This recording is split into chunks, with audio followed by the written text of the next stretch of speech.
Apa kabar semuanya? Saya berharap semua dalam keadaan yang sehat-sehat saja.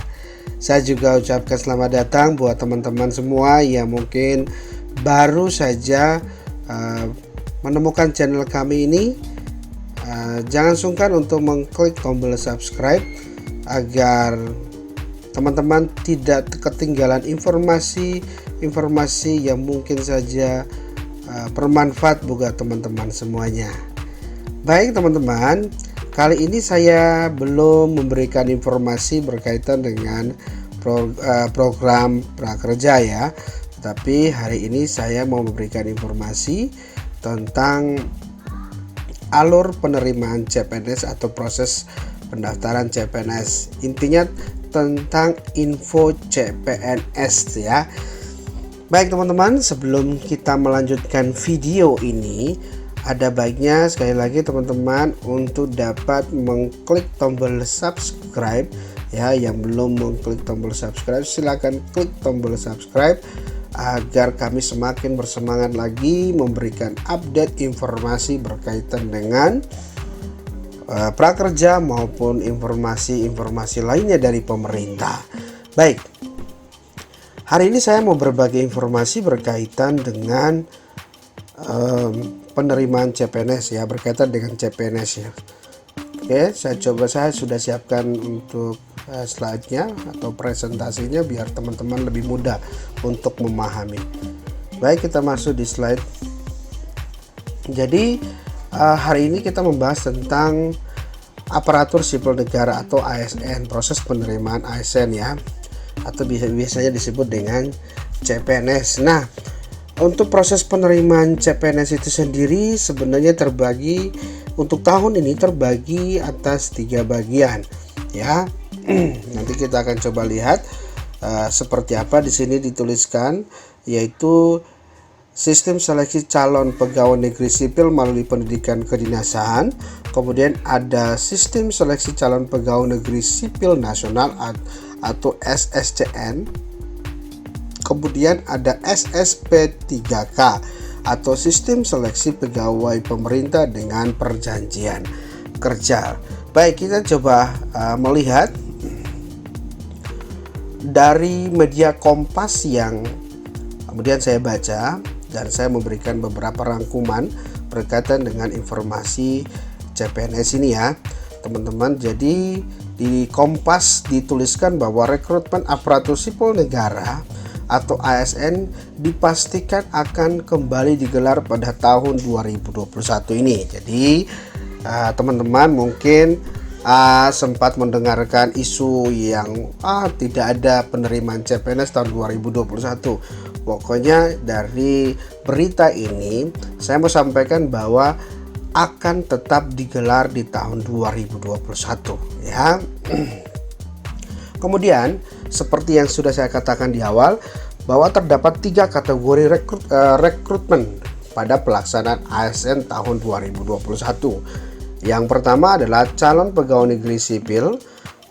Kemudian yang kedua adalah sekolah kedinasan. Dan yang ketiga adalah pegawai pemerintah dengan perjanjian kerja atau disebut dengan P3K. Nah, jadi kalau yang pertama itu calon pegawai negeri sipil, pada spesies teman-teman sudah tahu ya. Jadi seperti biasa penerimaan pegawai negeri sipil. Kemudian ini yang kedua adalah sekolah kedinasan. Sekolah kedinasan ini berkaitan dengan sekolah-sekolah yang seperti yang sudah ada dalam perjanjian dengan pemerintah, yang ada di bawah naungan pemerintah, seperti sekolah-sekolah IPDN ya, BPS dan sebagainya. Nah, jadi ini dikhususkan buat sekolah-sekolah kedinasan. Kemudian yang ketiga adalah pegawai pemerintah dengan perjanjian kerja. Nah, di dalamnya juga ada guru-guru ya. Oke, kurang lebih seperti itu. Nah, yang berikut penjelasannya yang berikut ini berkaitan dengan portal yang nantinya teman-teman semua yang akan mendaftarkan diri dalam proses penerimaan ASN ya, ASN dengan 3 kategori tadi, itu semuanya akan melalui satu pintu atau satu akses saja, melalui tautan sscasn.bkn.go.id. Nah, di dalam portal tersebut nanti teman-teman akan menemukan tiga portal yang tadi ya, tiga portal yang tadi di awal, dan teman-teman harus memilih salah satu sesuai dengan apa yang teman-teman pilih ya. Misalnya teman-teman pilih, oh saya mau sebagai saya lulusan dari seleksi dari sekolah kedinasan ya, saya otomatis harus gabung di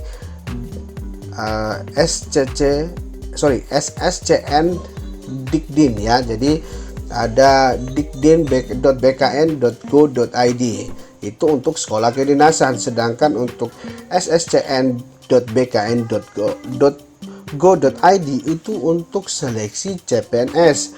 Kemudian untuk ssp3k.bkn.go.id untuk seleksi PPK atau P3K. Jadi teman-teman jangan sampai salah loh ya.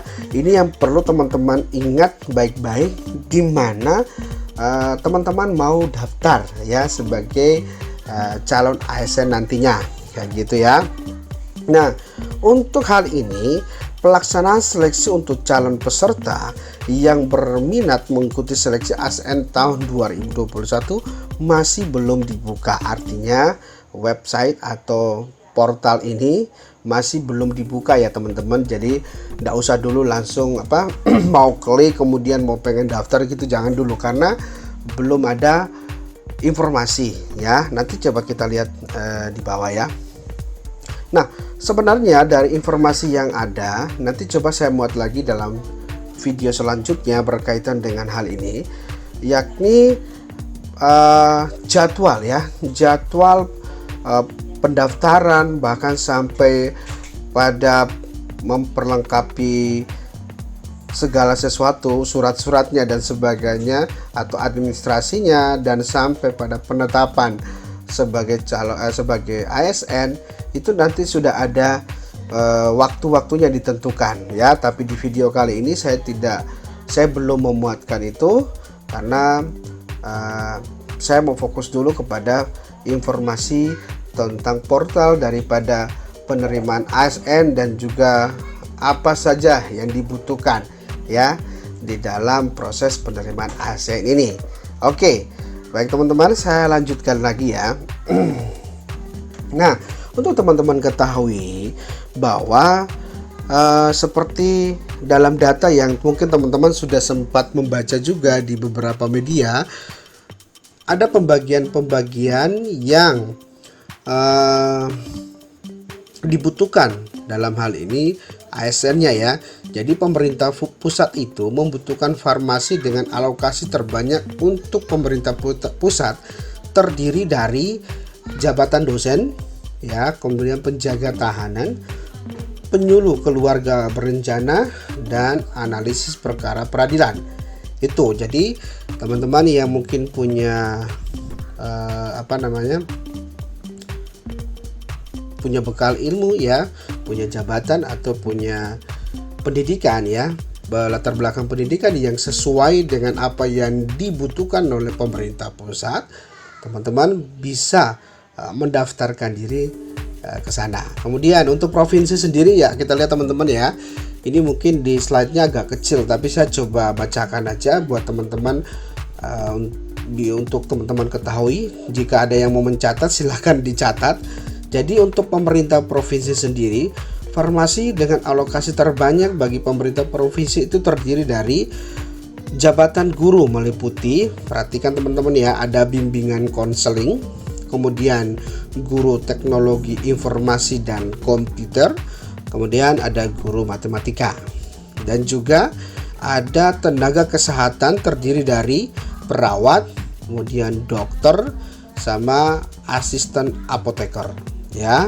Untuk jabatan teknis sendiri terdiri dari peranata komputer, kemudian ada polisi kehutanan serta pengawas benih tanaman ya.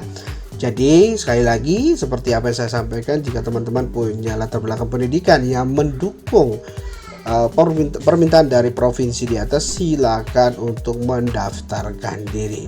Nah, Yang berikut, yang ketiga, yakni pemerintah daerah. Nah, formasi dengan alokasi terbanyak bagi pemerintah daerah, kabupaten, dan kota terdiri dari jabatan guru, tenaga kesehatan, dan juga jabatan teknis. Untuk yang pertama, guru, ya, jabatan guru ada guru kelas, guru pendidikan jasmani dan olahraga, serta kesehatan, dan juga guru bimbingan konseling. Untuk tenaga kesehatan sendiri terdiri dari perawat, bidan, dan dokter. Sedangkan untuk jabatan teknis terdiri dari penyuluh pertanian dan auditor. Jadi teman-teman, itu adalah informasi yang bisa saya share berkaitan dengan kebutuhan-kebutuhan ASN baik dari di pusat maupun di provinsi dan juga di daerah. Jadi sekali lagi, bagi teman-teman yang mungkin punya latar belakang pendidikan yang mendukung sesuai dengan apa yang dibutuhkan, maka sesegera mungkin untuk menyiapkan segala sesuatu, syarat-syarat dan sebagainya, persyaratan yang bisa teman-teman penuhi untuk mendaftarkan diri pada ASN atau CPNS di tahun 2021. Baik, itu saja mungkin video yang bisa saya share buat teman-teman semua.